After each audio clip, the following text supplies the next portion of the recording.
Natatandaan niyo pa ba kung ano ang mga polygon? Ang polygon, flat dapat.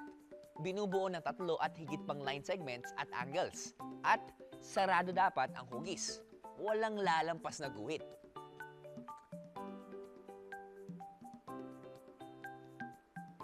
Kagaya ng triangle. Flat. Binubuo ng tatlong straight lines at sarado. Ang square, binubuo ng apat na line segments na magkakapareho ang sukat at may apat na right angles. Ang rectangle, apat na line segments din ang bumubuo at may apat na right angles. Pero kakaiba sa square, meron itong opposite sides na di magkasing haba. Pwede rin itong tawaging parallelogram. Ang trapezoid naman, apat din ang line segments. Pero dalawa lang rito ang parallel at opposite. At hindi kailangan magkapareho ang sukat. Ngayong naalala na natin ang ibig sabihin ng polygon, pag-aaralan naman natin ang pagkuha ng perimeter ng isang polygon. Ano? Perimeter? Ano nga ba ang perimeter? Jai, tulungan mo na ako dito, please. Sure, ano bang ginagawa mo?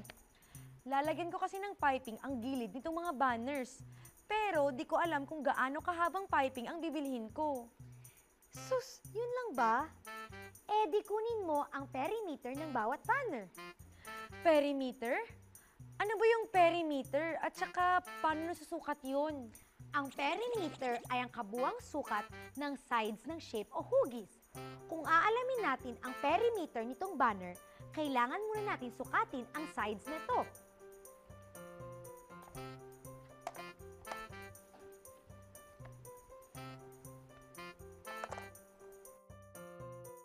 Meters itong ilalim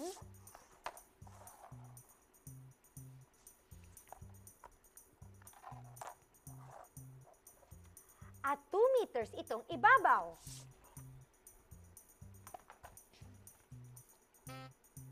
At 1 meter itong isa. Tapos, ipag-a-add mo sila.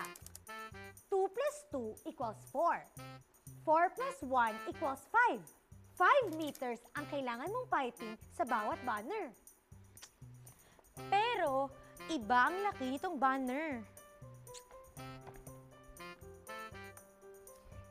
Eh di, sukatin mo.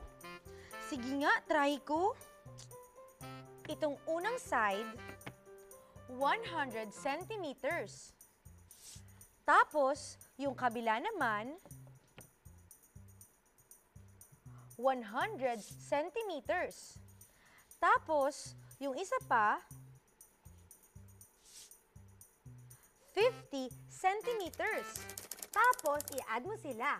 So, 100 centimeters plus 100 centimeters plus 50 centimeters.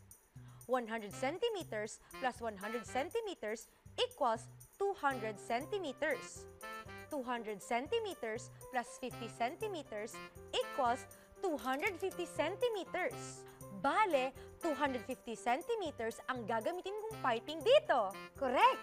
Ang galing! Perimeter ang sukat sa paligid ng isang shape, kagaya ng mga polygon. Kapag triangle ang shape, kunin lang ang sukat ng bawat side at i-add silang lahat. Kapag magkakapareho ang sukat ng bawat side, pwede nyo ring i-multiply ang sukat by 3.